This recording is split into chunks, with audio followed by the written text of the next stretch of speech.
கள்ளச்சாராயம் குடிச்சு செத்தது கள்ளக்குறிச்சியிலங்கிறது கொழுப்படுத்து போய் குடிச்சு செத்தது, அது குடிச்சு செத்தது. தம்பி விஜய் அவர்களை பார்க்க போனது ஒரு நடிகரை பார்க்க போய் செத்தது. இது ஒரு நாட்டுக்கு ஒரு சேவையோ ரொம்ப அவசியமோ அப்படிலாம் ஒன்றும் கிடையாது.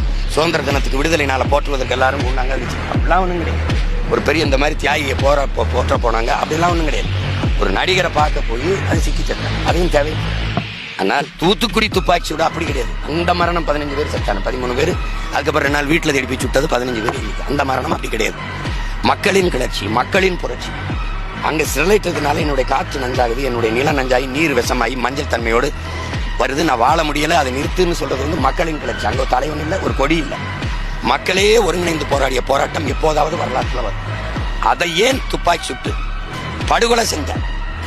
இது வந்து விபத்து, அது படுகொலை அரசு செய்து. அதுக்கு யார் ஏதாவது பேசுனாங்களா? அந்த வீடுகளுக்கு ஏதாவது ஊக்கத்தொகை கொடுக்கப்பட்டிருக்கா?